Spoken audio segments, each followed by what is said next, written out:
안녕하십니까. 오늘 제목은 우리 공직자에게는 노블리스 오블리주를 기대할 수 없는가 라고 하는 주제를 정했습니다. 시작하기에 앞서서 조금 전에 속보가 나왔습니다. 이재명 체포동의안 표결 결과가 재석 297표, 찬성 139표, 반대 138표, 또 기권 9, 무효 11표. 결국 불구속 상태에서 재판을 받게 되겠네요. 그에 대해서는 다음 기회에 추가로 또 언급하고자 합니다. 그리고 어차피 주제와 다른 얘기가 나왔으니까 본론을 시작하기 전에 우리 배경 화면에 대해서 한 말씀만 드리도록 하겠습니다. 오늘 지금 첫 번째, 두 번째, 세 번째까지 이어진 이 배경은 이흠이라고 하는 미술 작가인데요. 이흠 작가의 사탕이라고 하는 그림입니다.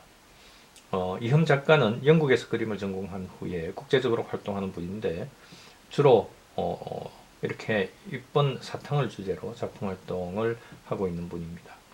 제가 잘 아는 그 안국동에 있는 갤러리 FM이라고 하는 배 관장님이 소장하고 계시는 작품인데 일단 이렇게 소개를 드리는 것이 도리인 것 같아서 먼저 밝히고 시작하겠습니다.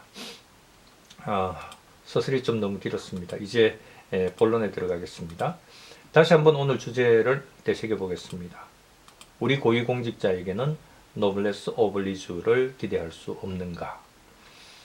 사실 처음에는 좀 더 강하게 악마의 DNA라고 정하려고 했습니다. 그런데 좀 과하다는 생각이 들어서 보다 분명하게 이렇게 정했습니다. 사실 제 개인적으로는 솔직한 마음은 악마의 DNA가 더 끌립니다.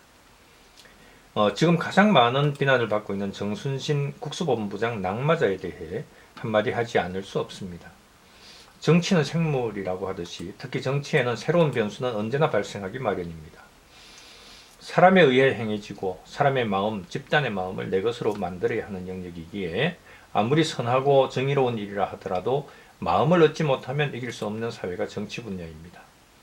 그런 새로운 변수를 생각하지 않고 뭔가를 계획하고 미래를 예상한다면 오류가 있을 뿐입니다.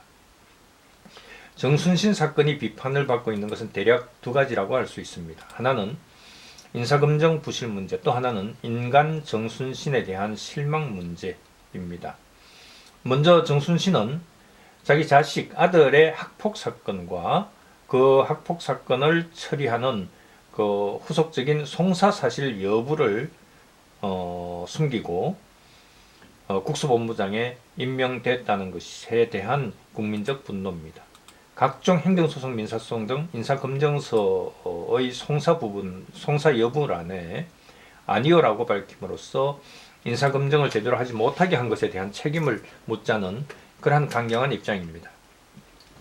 그런데 문제는 그것이 이미 5년 전에 언론에까지 나왔는데도 인사검증을 제대로 하지 못했다는 법무부 인사검증단의 책임으로 이어질 수 있다는 데 있습니다. 한동훈 법무부 장관과 대통령까지 비난받기에 충분합니다. 대통령과 법무부 장관의 개인적인 친소관계에서 벗어나 그에 대해서는 정확히 밝혀야 할 것입니다.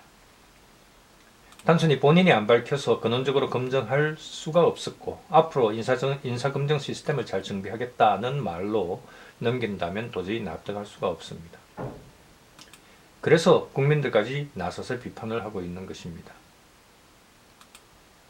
조금 전에 언론 보도를 보니까 한동훈 법무부 장관도 지금 현재로서는 본인이 얘기하지 않으면 알 수가 없다.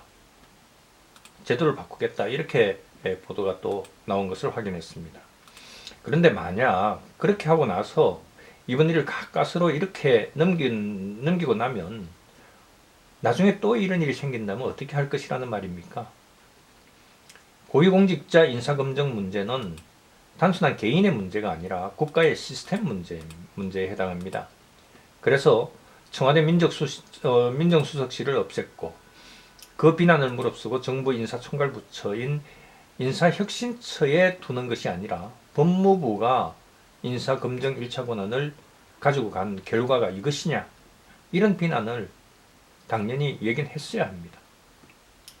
그 비난을 부정해서는 안 됩니다. 우리 고위공직자나 부를 쥔 이른바 사회 지도층이라는 사람들이 일반 서민들보다 얼마나 더 이중적이고 세속적인지 모릅니까? 또 만약 또 이런 일이 생긴다면 그때는 대통령이 공개적으로 방송에서 사죄해야 하는 상황이 벌어지지 않는다는 법 어디 있습니까? 철저히 대응해야 한다는 말을 하고자 하는 겁니다. 그리고 또 하나는 인간 정순신에 대한 실망입니다. 정순신의 아들보다 더 나쁜 사람이 정순신 본인이라는 그런 비난입니다. 고위검사 출신으로 학폭사건 가해자인 자기 아들의 법정 대리인이자 변호사로서 전학조치라는 학폭위 결정했던 학교폭력위원회 말씀입니다. 학폭위의 결정에 이의를 제기하고 행정소송을 제기해서 1심, 2심 다 패소하고 대법원까지도 패소하는, 그래서 몇 년의 시간을 벌면서 결국 같은 학교를 떠나지 않고 그 학교에서 졸업까지 하고 수시로 서울대에 합격했다는 것은 국민의 분노를 살만한 사건입니다. 그것도 시험이 아니라 수시 합격입니다. 고위직 검사 출신으로 학폭사건 송사로 몇 년을 끌었다는 사실 외에도 같은 학교에서 피해자와 함께 졸업까지 하게 했다는 것은 동정의 여지가 없는 일입니다. 그러면서도 피해 학생과 그 학부모에 대한 사죄도 하지 않았다는 것입니다.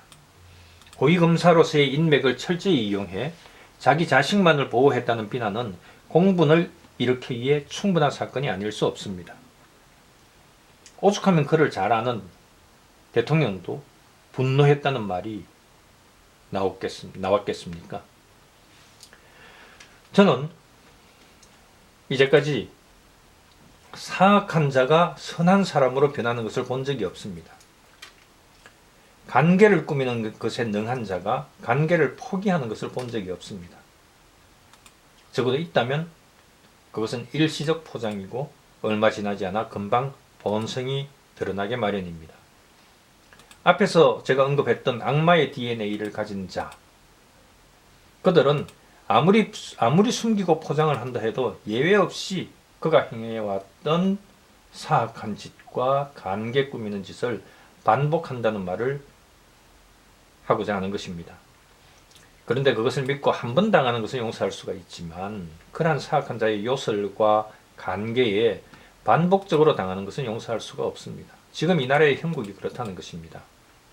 전국은 변하기 마련입니다. 국힘당은 여권 인물이든 야권 인물이든 그리고 또 변절해서 야당에서 넘어온 인물이든 악마의 DNA를 가진 자들의 정신세계와 그들의 행태를 주도 면밀하게 분석해서 대응하지 않으면 필패합니다. 좌우를 오가며 대통령을 팔며 몸값을 올리려는 정신분열적 인물들을 정리하지 않으면 내년 총선도 승리를 쉽게 담보하기 어렵습니다. 그게 국민의 마음입니다. 고위공직자의 노블레스 오블리주는 비단 정순신 낙마자에 대해서만 적용되는 것은 아닙니다. 이제 그로 인해 새로운 지지율 변수로 등장한 직계 좀비속 검증까지 더하게 되면 지금의 전현직 고위법관이나 검사들 중에 쉽게 적임자를 찾기는 어려울 것입니다. 이게 참 우리나라의 우울한 그런 현실입니다. 한두 번 더 인사 실패를 하게 되면 그때는 훨씬 큰 리스크를 안게 될 것이기 때문입니다. 참 정말 걱정입니다. 결국 모든 것은 사람의 문제라는 가장 기본적인 상식을 망각해서는 안 된다는 말로 오늘 말씀을 마무리하고자 합니다. 이상 경청해 주셔서 감사합니다.